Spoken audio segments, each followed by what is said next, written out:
Oral questions. Oral questions. Questions. Honorable Leader of the Opposition, Pierre Poilievre, soon to be next Prime Minister. Thank you very much. Mr. Speaker, Canada makes everyone a promise. It's a very simple deal. You work hard, you get decent food, and a good home in a safe neighborhood. Doesn't matter where you come from, you work hard, that's what you get. But that promise, like everything else, is broken after 9 years of this NDP Liberal Prime Minister. He's doubled housing costs. That's why I came forward with a now widely celebrated idea to axe the GST sales tax on new homes, saving up to $50,000 on the cost of a new home. Will he accept my common sense plan to axe the tax and build the homes? There you go. The Right Honourable Prime Minister. Mr. Speaker, the only thing that the Conservative leader is offering at a time where Canadians need support is cuts. He's proposing to cut billions of dollars of investments in housing across the country to increase densification, Cut Liberal jobs, red tape, to accelerate the construction of homes and apartments that Canadians need. He's offering cuts. He's offering austerity. He's saying everything is broken, and then he's thinking that cuts to services and programs and investments is what's going to help Canadians. That's not responsible leadership, Mr. Speaker. The Honourable Leader of the Opposition. He proposes to cut bureaucracy and taxes, Mr. Speaker. Let's axe the sales tax on new homes, saving up to $50,000 on a new home. That's a savings of... How is cutting GST not helping Canadians? Per year in lower mortgage payments. By contrast, the Prime Minister offers a multi-billion-dollar housing bureaucracy in Ottawa that his own housing minister admits doesn't build homes. So why won't he listen to his own housing minister and accept my common sense plan to axe the tax and build the homes? There you go. He's got him pinned in a corner. Right Honourable Prime Minister. Mr. Speaker, one of the most fundamental responsibilities of any Canadian Prime Minister is the safety of Canadians. Unfortunately, the Leader of the Opposition Paying less in tax is somehow not safe for Canadians. responsibility to keep his own MPs safe from foreign interference. So I have asked the security services to figure out a way to give some information to the Leader of the Opposition so that he can actually fulfill his responsibility of protecting Canadians, including those within his own caucus. It would be easier if he got a security clearance, but I've asked them to give him some information nonetheless. This guy is crazy. Can I ask the Honourable Member from Selkirk into Eastmain, please, not to take the microphone. The Honourable Leader of the Opposition. Mr. Speaker, I know that the Prime Minister has told his caucus he's not sleeping. He's pulling his hair out with stress because of his caucus revolting against him. And now he's spreading tin pot conspiracy theories rather than answering the question. 80% of Canadians now believe that home ownership is only for the very rich after he doubled the cost of housing in 9 years. I came forward with a common sense plan to axe the GST on new homes, saving up to $50,000 on a new home. Why won't he accept my plan to axe the tax and build the home? There you go. Which is literally the best way to help Canadians right now. One of the best. The Right Honourable Prime Minister. He just put forward a plan to cut billions of dollars of investment in housing across the country. But, Mr. Speaker, in regards to issues of national security, it is extraordinarily difficult to see a leader of the Conservative Party refuse to get the necessary security briefings that would allow him to protect his own MPs and indeed protect our Canadian democracy. So I have asked the security services to figure out a way to share some information, perhaps even some names, with the leader of the Conservative Party so that he can take action and protect his members. Pierre wants to release the names. Idiot. Let's talk about women. Oh, here we go, tough guy. In Alberta, Daniel Smith, the Premier, is privatizing healthcare and giving it to Covenant. Covenant refuses to give abortions. That is clearly a violation of the Canada Health Act. Does the Prime Minister agree? Yes or no? Hear, hear. The Right Honourable Prime Minister. Mr. Speaker, we are the government that has stood up for women's rights unequivocally across this country, including pulling back transfers to provinces where abortion services and reproductive health wasn't being delivered. At the same time, Mr. Speaker, we're moving forward with more ways to protect women's rights. Just yesterday, we presented a Ways and Means motion that's going to mean that pregnancy crisis centres will have to disclose whether or not they're actually offering the full suite of reproductive services and rights to women, or That's whether quite progressive. they're going to leave women without support and without choices at an extremely delicate time. That's right. Prime Minister doubled housing costs, doubled the debt, doubled gun crime, and now doubled food bank use, that the NDP would be pulling its support. After all, the leader said that the Liberals are too weak, too selfish, too beholden to corporate interests to fight for people, and yet there he is, still in power. He doesn't even have the confidence of his own Liberal MPs, but he seems to still have the confidence of the sellout NDP leader. So, will the costly carbon tax coalition stand up in front of Canadians and let people vote in a carbon tax election for change in the future? There you go. Put some W's down for Pierre. I ask members to be very judicious in their If you guys haven't yet already, I'd like to encourage you guys members. to smash the like button and subscribe. Prime Minister.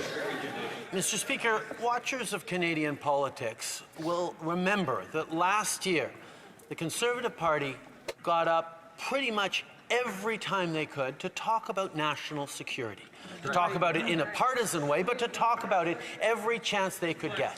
And now that we have offered the Leader of the Opposition a security clearance so that he can be fully informed on national security, all that they've been able to say is political attacks and asking questions of other parties. Why has the Leader of the Opposition chosen to not get a security clearance when the safety of his own MPs is in the balance? Mary Ng is right there next to him, 2 seats down. She's standing up, compromised by Chinese foreign interference. This was mentioned the other day. What's a security clearance going to do? Mr. Speaker, it looks like the Prime Minister is worried about his personal political security as his MPs are revolting and trying to push him out of the job. And so he's desperately trying to change the channel on the questions that I've asked. Now, Mr. Speaker, I think that's unfair, though.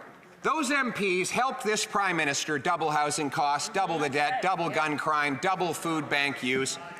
Why won't he turn around and look them in the eye and say they should stand up for their own record and his, face the music in a carbon tax election? Wow. He's on fire, man. Put some W's for Pierre. The Right Honourable Prime Minister. Mr. Speaker, no responsibility by the government is more important than keeping Canadians safe.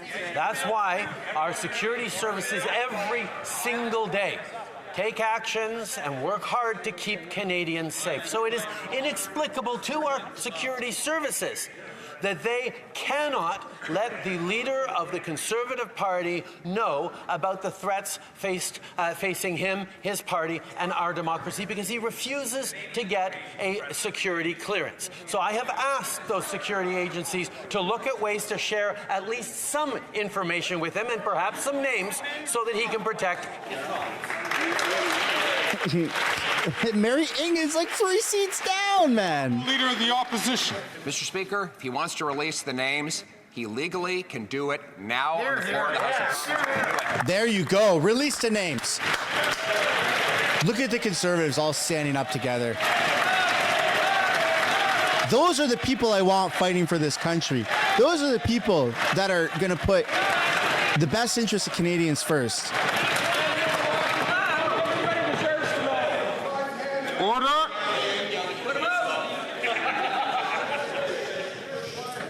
The Right Honourable Prime Minister. Okay, Mr. Speaker, now we're getting something. He's actually engaging on the issue of national security. Unfortunately, The threat can't be that big if Mary Ng's sitting right next to him. the agents, the officers, the sources that are putting their lives at risk to keep Canadians safe. There is a reason we do not disclose classified information in places where our adversaries are watching and paying attention. But we can release many names to him and much information to him if he only gets his security clearance. So he would be able to keep his own team members safe from foreign interference, Mr. Speaker. Mary Ng, right here where my mouse is compromised by Chinese interference. And she keeps looking down at her phone in shame. The opposition. He won't release the names because he knows that he and his party are compromised. And he won't answer my question because right now, 24 of his MPs are rebelling against him. They're asking for a secret ballot to fire him, Mr. Speaker. But, Mr. Speaker, as I say, that is not fair. Every one of those MPs helped this Prime Minister create 1,400 homeless encampments in Ontario. Every one of them voted to quadruple the carbon tax. They can't just throw him out. He can't just run away. They need to face the music. Why won't we have a carbon tax election now? Wow. Pierre's good at this. He's good at politicking. For well over a year in this House, just about every question from the Leader of the Opposition was about national security, was about foreign interference. And we called a commission of inquiry. We've offered security clearances to all leaders. And indeed, the leader of the Green Party, the NDP, and the Bloc have all done the responsible thing and gotten their security clearances and gotten top-secret briefings from our security services. The leader of the Conservative Party chooses to play the pettiest form of politics instead of stepping up on his responsibilities as leader, protecting Canadians, protecting his MPs, protecting our institutions. And Builders Association stated that my common sense Conservative plan to axe the sales tax on new homes under $1 million is, and I quote, the most significant housing announcement made in the past 2 decades. Removing the GST shows leadership to cut crippling levels of taxation on new housing, puts money directly back in the pockets of Canadians while combating the housing crisis. Why won't the Prime Minister listen to the people who build homes so that we can reverse the crisis he caused? Why don't we axe the sales tax on new homes today? Yeah, that would tremendously help millions of Canadians. You know what shows leadership, Mr. Speaker? Taking seriously the Security safety clearance. of Canadians. Mr. Speaker, the RCMP has concluded that the government of India was involved in the killing of a Canadian on Canadian soil, in extortion, in violence, in drive-by shootings, in home invasions, and the leader of the Conservative Party of Canada refuses to get his security clearance so that he can keep Canadians safe, can even keep his fellow MPs safe. That's why I've asked our security services to find a way to share some information with him so maybe he can do at least a part of his job. Release the names right now on the House floor. The Honourable Leader of the Opposition. We'd like to see him do any of his job after 9 years, Mr. Speaker, like reversing the housing price increase he caused. Let me quote British Columbia's Victoria Residential Builders Association said, quote, reducing government costs, including GST, would have a significant impact on housing affordability. The Conservative leader's suggestion is welcome news and long overdue if the federal government wants to get serious about housing affordability for Canadians. This common sense plan will stimulate 30,000 new extra homes built every year. So will he accept my common sense plan to axe the tax and build the homes? There you go. The Right Honourable Prime Minister. The Conservatives, you always need to look at the fine print underneath the easy slogans. And the fine print on this one is cutting billions of dollars of investments in housing right across the country at a time where we need to be building more housing more quickly. Cuts are not the solution. But if he wants to take something seriously, perhaps he should take seriously the issue of national security, because he refuses, for inexplicable, political, childish, who knows what reasons, refuses to get his security clearance that will allow him to keep his own MPs safe, to keep Canadians safe, to keep our democracy and its institutions safe.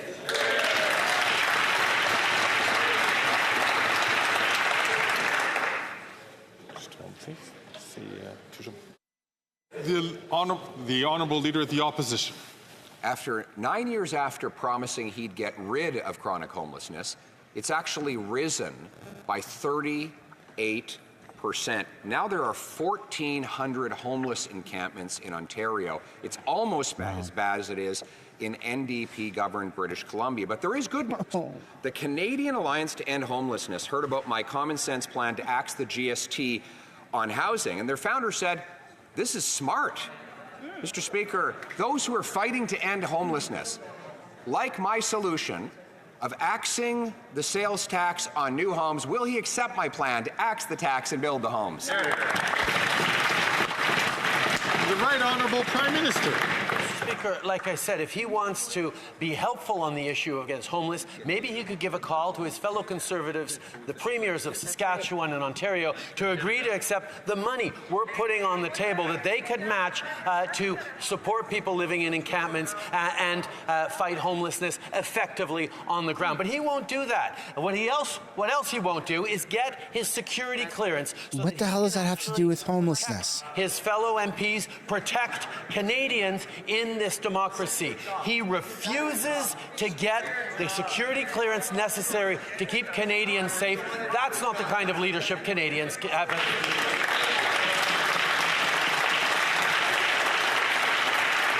The Honourable Member from Burnaby South.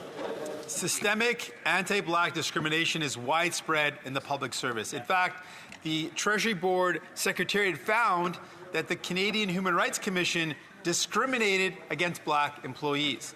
Now, instead of supporting these workers, right now the Liberal government is fighting these workers in court. So will the Prime Minister stop fighting black employees in court and settle the Thompson class action lawsuit? The Right Honourable Prime Minister. Mr. Speaker, in extending the UN decade of support for people of African descent, this government has done more to recognize systemic bias, systemic discrimination, unconscious bias, and anti-black racism than any other. But there is always more to do, Mr. Speaker, which is why we have stepped up with the Black Entrepreneurship strategy that is responding to the needs by black communities to access more capital to create the prosperity that they so need to be able to create for their communities, why we're continuing to invest in anti-black racism initiatives, continuing to stand with the black community. There's always more to do, and we will do it, Mr. Speaker. The Honourable Member from Port Moody, Coquitlam. Abortion is health care. 1 in 3 people who can get pregnant will need abortion care in their lifetime. But for close to a decade, this Liberal government failed to remove barriers, letting Conservative premiers cut access to abortion. And this Conservative leader secretly voted 5 times to take away the right to choose. Canadians want to see access to reproductive health care protected. Why have the Liberals not enforced the Canada Health Act to protect equal access to health care, including abortion?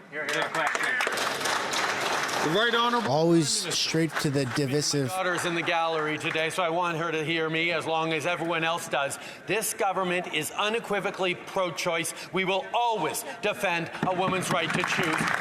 Did he say his daughter was in the gallery? So we've actually pulled back funding from provinces that haven't been delivering access to abortion in their jurisdictions, why we will continue to enforce the Canada Health Act. But, Mr. Speaker, it is the Conservative Party, with its dangerous attack on women's rights, that should have people worried right across the country. At a time where we've seen Roe versus Wade overturned, attacks on women's rights, the Conservative leader can't stand up and defend women's rights. Pierre should apologize to Trudeau's daughter for brutally beating Trudeau. All members, please do not make mention to people in the galleries. It is against the rules of this place. You can't do that during question period. Alors, s'il vous plaît. Order, please. L'honorable député de... The Honourable Member for St. Laurent. Mr. Speaker, our government has always protected women's right to choose, but the anti-choice lobby of the caucus and the Conservative caucus and the leader are controlling it. And some of these anti-choice organizations that support the Conservatives use deceptive tactics to deter women from accessing a complete array of reproductive care. Can the Prime Minister tell Canadians about the measures taken by our government to protect women from these centres? The Right Honourable Prime Minister.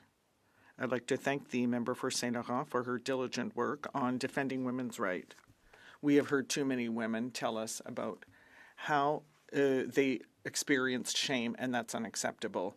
That's why yesterday we presented a bill to force these centres to be more transparent. Otherwise, they risk losing their status as a charitable organization. Unlike the Conservative leader, the Liberals will always defend women's right to choose and their right to access the health care they need, including the entire array of reproductive care services. Thank you. The Honourable Leader of the Opposition. Here we go. Mr. Speaker, the Prime Minister says that he opposes taking the GST off of new homes. He wants to keep the taxes high and keep housing prices rising. His solution is to fund more bureaucracy. And what has that done? Well, that's doubled housing costs. It's caused a 39% increase in homelessness rates. So I've got an idea. Why don't we let Canadians decide? If he won't have a carbon tax election, why don't we have a housing tax election and allow Canadians to decide on more bureaucracy through him or axing the sales tax through me? There you go. The Right Honourable Prime Minister. Mr. Speaker, Canadians watching today will see that the Leader of the Opposition is refusing to stand up and take a strong position in protecting women's rights unequivocally in this House. He can't because his MPs won't let him. At the same time, Mr. Speaker, he's refusing to protect his MPs by not getting the security clearance necessary to get fully informed on threats to our democracy from foreign powers. Why won't he get the security clearance necessary to take international interference seriously? That's right. Just release the names and let the traitors be known. The Honourable Leader of the Opposition.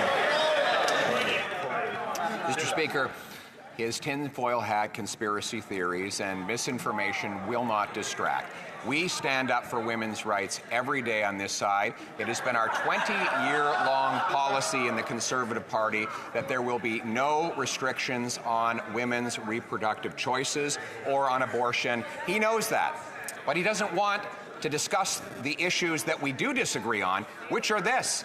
Housing costs have doubled under him. His solution is to spend billions more on bureaucracy that drives them up further. We want to help women and men own a home, so will he vote for a housing tax election? There you go. I love the enthusiasm, man. Over an hour into it, and they're still jumping up.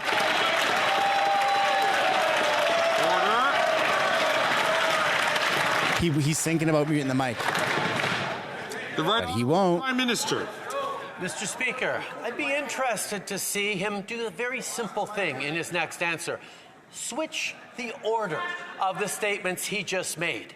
Anytime he talks about unequivocally standing up for women's rights in this House, crickets from the Conservative backbench. That is because consistently members of the Conservative Party of Canada move forward measures that restrict and restrain women's rights, that limit women's rights to full suite of reproductive services. The Conservative Party members do not stand up for women's rights, so nor does the...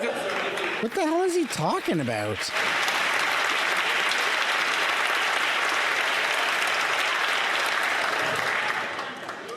The Honourable Leader of the Opposition. Mr. Speaker, speaking of women's rights, just yesterday, his former parliamentary secretary came out publicly, Selina Cesar-Chavannes, and said that she was abused, intimidated, and mistreated by this Prime Minister, that he used her for his fake feminist agenda. Wow. He treated her like garbage, Mr. Speaker. It is terrible the way he exercises hypocrisy, housing hypocrisy by doubling costs, tax hypocrisy by raising people's prices while flying around the world. How about putting an end to the hypocrisy and calling a carbon tax elected? He's good at politicking. I'll give him that. The Right Honourable Prime Minister. What is fascinating, Mr. Speaker, is the spectacle of watching. Just demandé I would ask the honourable members to not speak when they are not recognized by the chair. I insist. The Right Honourable Prime Minister. Mr. Speaker, it is fascinating to see the lengths to which the Conservative leader will go to avoid the issue of national security, to avoid the issue of safety of Canadians, to avoid talking about issues of foreign interference, because he cannot answer why he refuses to take the security clearance that would allow him to access top secret information focused on keeping his members safe, keeping our democracy safe. We know that foreign governments interfered in the last leadership campaigns in the Conservative Party. He wants nothing to do.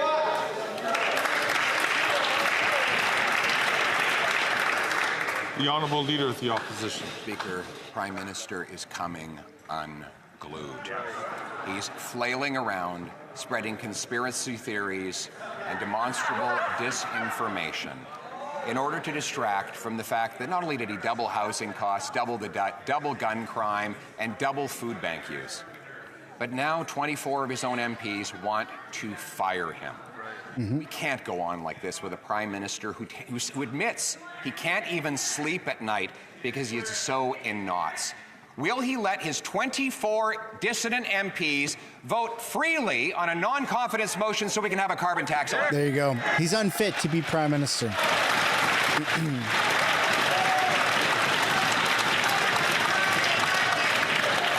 Right Honourable Prime Minister.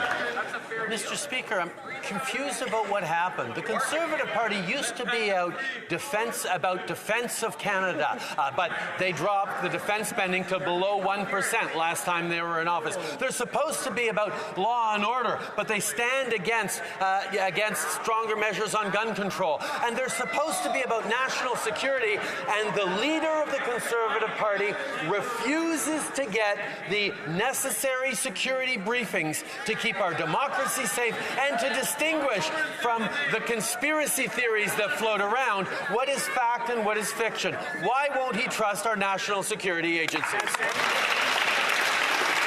Years of releasing violent gun criminals and leaving our borders open to smugglers. This Prime Minister has presided over a 116% increase in gun violence. And yet he was out boasting about it on Twitter. The Toronto Police Union, the largest police union in Canada, said his words were out of touch. They were offensive to victims and brave officers. So, given that his approach has doubled gun crime, why won't he accept our common sense plan to lock up the gun criminals, scan the cans, and stop the crime? There you go. The Right Honourable Prime Minister. Mr. Speaker, when the Conservative Party's plan on guns is to unfreeze the market on handguns and legalize assault-style weapons across this country, nobody can take them seriously on the issue of guns. But they are talking about national security now and safety, which begs the question, why will the leader of the Conservative Party not get the necessary security briefings, clearance, to get the necessary security briefings to show Canadians that he's capable of taking national security seriously? Just release the names, man. And ask the members to not carry on loud conversations, in particular the Honourable Member from Waterloo. Pierre doesn't have anything to hide. While she's not being recognized. The Honourable Leader of the Opposition. Unfreeze. Mr. Speaker, it has never been easier for a criminal to get a handgun. In addition to which, that he's allowed it to be legal today to own a handgun. He has brought in an amnesty on his own gun ban, re-legalizing all the guns that he said he was going to ban. And 4 years after he held that big press conference with a scary-looking black gun on the front of his podium, a made-in-Hollywood-style cartoon. Gun crime is actually up dramatically. So why doesn't he actually ban the criminals, secure the borders, and stop the crime? Yeah. It's not law-abiding gun owners you got to worry about. It's criminals. Mr. Speaker, slogans furnished to him by the gun lobby don't keep Canadians safe.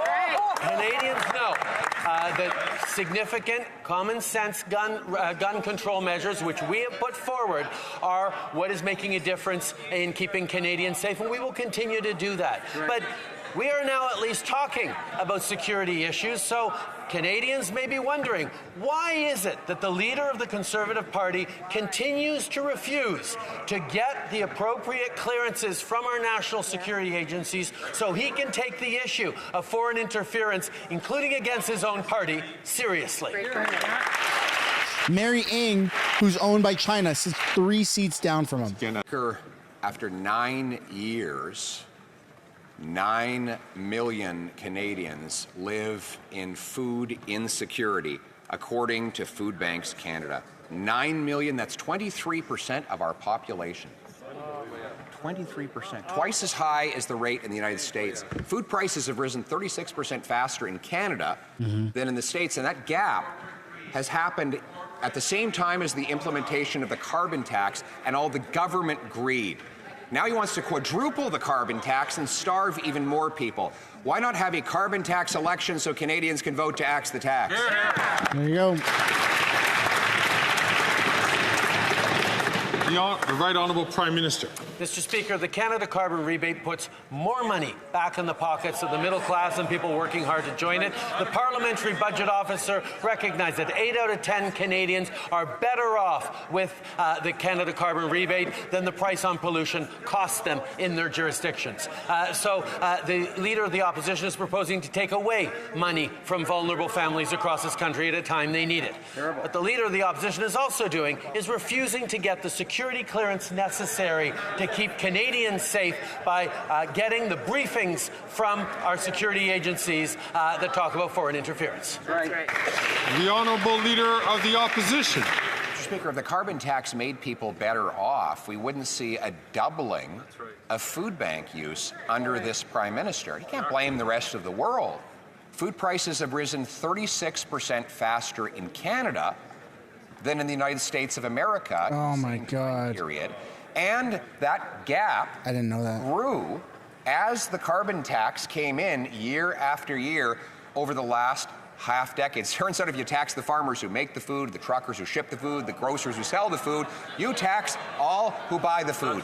So if he really wants to quadruple that tax, why not have a carbon tax election so Canadians can decide?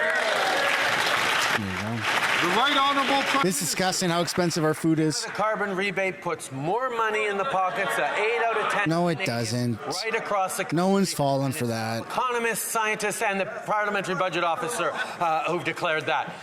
At the same time, Mr. Speaker, we know the Leader of the Opposition won't listen to experts. He won't even listen to our national security experts who are trying to let him know about threats to his own MPs. I have asked them to figure out a way to share at least some information with him, despite the fact that he has refused to get a security clearance, because the responsibility of Prime Minister is to protect all Canadians, including, apparently, Conservative MPs. I just released the names, dude. Position. Mr. Speaker, more division to distract. You know, here we have 2 million people lining up at food banks. 1/4 of Canadians live in food insecurity, a level twice as high as in the United States. Food prices rising 36% faster in Canada than in the U.S., coinciding with the carbon tax coming into force. Now he wants to quadruple it. 56% of food banks say they're literally rationing food rationing in a first world country, Mr. Speaker. Before he starves more people, why can't we have a carbon tax election and axe the tax? The Right Honourable Prime Minister. Mr. Speaker, if he actually cared about food insecurity, instead of just wanting to politicize and instrumentalize it, he would have supported our national school food program. But he does not. What he also will not do is take seriously his responsibility as a party leader in this House, as someone who desperately wants to become Prime Minister, to actually get the security that was pretty cringe. and therefore the briefings necessary to protect our democracy, our institutions, and his team members from the threats of foreign interference. That, Mr. Speaker, is absolutely irresponsible. That's right. The honourable member from Kitchener-Conestoga. Mr. Speaker, yesterday the Public Safety Committee heard from top national security and law enforcement officials on Indian interference in Canada. Despite the concerning evidence, the Conservative leader refuses to speak directly on this issue, choosing instead to hide behind his MPs. The government has been clear that all responsible leaders need security clearances so they can make responsible decisions to protect Canadians. Can the Prime Minister explain why the Conservative leader should get his security clearance, get briefed, and protect our democracy? The Right Honourable Prime Minister. Mr. Speaker, I thank the member for Kitchener-Conestoga for his hard work. Canadians shouldn't be surprised that the Conservative leader refuses to call out Indian foreign interference. He's refused to get briefed up, to get the security clearance necessary, to get the understanding that our national security agencies want him to have to better be able to both protect his own MPs, to protect our institutions, and to protect Canadians. Let me put it in phrases that perhaps the Leader of the Opposition will eventually understand. Get the clearance, get the briefings, protect Canadians. He's trying to show off for his daughter up in the gallery. Speaker, the Prime Minister wants to talk about national security. Let's do it. On New Year's Eve, Canadians will be ushering in the Hogue Commission's final report on foreign interference. But meanwhile, media continue to provide insight as to who are the infamous 11 parliamentarians in the pocket of China. Mr. Speaker, does the Prime Minister have trouble sitting at the cabinet table when he must wittingly know that at least one of his ministers is not working in the service of Canada, or is he entirely witless? Yo, that changed the mood. That changed the mood of the whole session. Prime Minister. Mr. Speaker, that was an absolutely disgraceful display of irreverence and unseriousness in a place that deserves a serious contemplation of issues of national security. But it doesn't surprise me he's choosing to sit with the Conservative Party of Canada because their leader won't even get the necessary clearance to get the necessary briefing to keep Canadians safe. It's irresponsible, Mr. Speaker. What's irresponsible is that Mary Ng is sitting right next to you instead of being in prison for having ties to Chinese foreign interference.